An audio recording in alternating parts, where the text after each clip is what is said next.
আসসালামু আলাইকুম ম্যাম। আজকে আমাদের ল্যাব এক্সপেরিমেন্টের নাম হলো অ্যানালগ টু ডিজিটাল কনভার্সন। তো এক্ষেত্রে প্রথমত আমাদের এখানে যে কম্পোনেন্টগুলো ইউজ করা হয়েছে, একটা হলো যে কম্পারেটর, একটা হলো ক্লক, একটা হলো কাউন্টার, একটা হলো ডিজিটাল টু অ্যানালগ কনভার্সনের যেটা, আরেকটা হলো যে এটাই।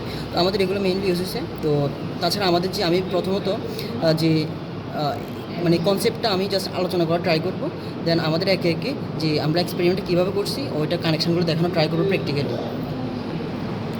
আচ্ছা, তো এখানে প্রথমত আমাদের মেনলি প্রথমে যে আমাদের যে যেটা শুরু হয়, আমাদের যে অ্যানালগ টু ডিজিটাল যে শুরু হওয়ার সময় প্রথমত আমাদের যে এখানে জিরো যে বিটটা প্রথমত কানেকশান দেওয়া হয়, তখন এখানে এটা ডিজিটাল টু অ্যানালগে আসে, কনভার্সন হয়। তো এখান থেকে আমাদের mainly digital to analogue conversion হলে আমাদের সাধারণত এখানে আসে। এখানে জিনিসটা এখানে হয় কি, সাধারণত আমাদের ভি ইনটা, অর্থাৎ আমাদের যে ইনপুটটা, ভি ইন যে ইনপুটটা, এটা সবসময় ভিডি থেকে বেশি হওয়ার কারণে মেনলি আমাদের এটা চলতে থাকে। যার কারণে এটা সবসময় আমাদের ডিজিটাল টু অ্যানালগ যেটা, এটা আমাদের এখান থেকে প্রবাহিত হলে এখানে এটা জিরো যায়, মানে এটা সবসময় লো থাকে, হ্যাঁ। আর এখানে সবসময় এটা আমাদের হাই থাকে, যার কারণে এটা ওয়ান হয়, এটা জিরো হয়। তো ওয়ান আর জিরো যাওয়ার কারণে এখানে আলটিমেটলি আমাদের যেহেতু এটা অর, সেখানে আমাদের কী হয়, এটা ওয়ান যায়, এটা হাই যায়।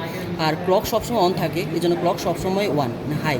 তো দুইটা হাই মিলে আলটিমেটলি ওয়ান যায়। তো এভাবে তখন কাউন্টারে যাওয়ার পরে কাউন্টারটা কাউন্ট করতে থাকে বিটগুলো, হ্যাঁ। তো এভাবে করে চলতে থাকে, কখন পর্যন্ত চলতে থাকে, যতক্ষণ পর্যন্ত না আমাদের বিডিটা বেশি হয়ে যায় বা সমান হয়ে যায় বি ইন থেকে। যখনই আমাদের বিডিটা বেশি হয়ে যাবে, এই ভোল্টেজটা বেশি হয়ে যাবে, তখনই আমাদের যখন এখানে আসবে তখন আমাদের বিডিটা বেশি হলে এটা ওয়ান হয়ে যায়, তাই তো। তখন আমাদের কী হয়, এটা জিরো হয়ে যায়। জিরো হয়ে গেলে যখন জিরো আর ওয়ান অ্যান্ড গেটে সবসময় কী আসে, জিরো আসে।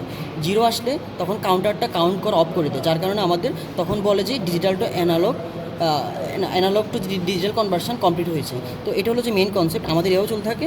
কতক্ষণ পর্যন্ত চলতে থাকে, যতক্ষণ পর্যন্ত না বিডিটা বেশি হয় বি ইন থেকে। যখনই বিডিটা বেশি হবে তখনই আমাদের এটা জিরো আসবে, জিরো আসলে কাউন্ট অফ করে দেবে, তখনই আমাদের পুরা মানে অ্যানালগ টু ডিজিটাল কনভার্সন শেষ হয়ে যায়। এটা হলো যে আমাদের কনসেপ্ট। তো এখন আমরা কীভাবে প্র্যাকটিক্যালি করছি এটা আলোচনা করার চেষ্টা করব।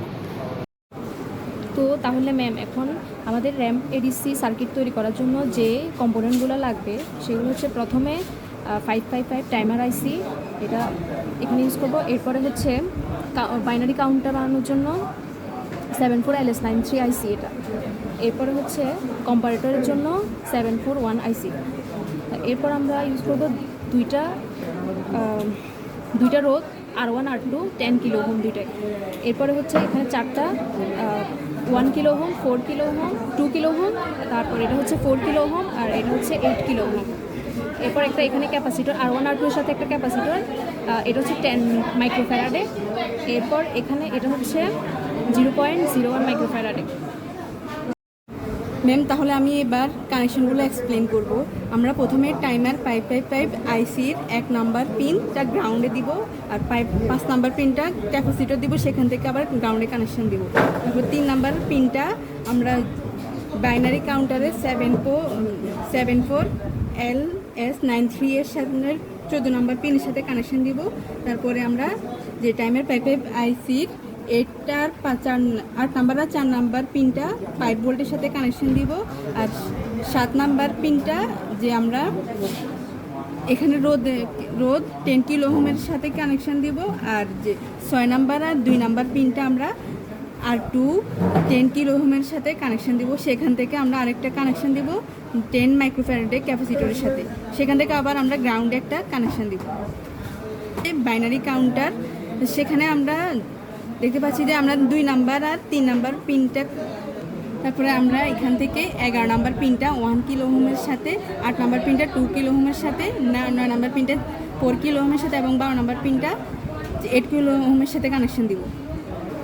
আচ্ছা ম্যাম, তাহলে এখন আমরা আমাদের যে আউটপুট পোর্শনটা এটা একটু এক্সপ্লেন করার চেষ্টা করি। তো ম্যাম, তাহলে আমাদের আউটপুট অংশ দেখাচ্ছি। আমরা যেহেতু 5 ভোল্ট দিছি, ইনপুট দিছি, এই জন্য আমাদের 5 ভোল্টে 101 আউটপুট আসার কথা। হ্যাঁ, এটা আমরা এখন প্র্যাকটিক্যালি দেখার চেষ্টা করি। তো তাহলে আমরা ম্যাম এখানে যেহেতু 5 ভোল্ট ইনপুট দিলাম, তো আমাদের আউটপুটে যে 5 ভোল্ট দিই, তাহলে 5 ভোল্ট লিখবেন। তাহলে ম্যাম আমাদের 101 আসার কথা, তো এটা আসছে, এটা আবার ডিস্টার্ব করতেছে। তো আবার ক্লিক কর, 5 ভোল্ট ইনপুট দেওয়ার কারণে আউটপুট এটা আসছে। তো ম্যাম এটাই হলো আমাদের mainly analogue to digital conversion. তো এতটুকুই ম্যাম, এটা আউটপুট আমাদের। তো এটা অ্যানালগ থেকে ডিজিটাল কনভার্ট হয়েছে, এতটুকুই।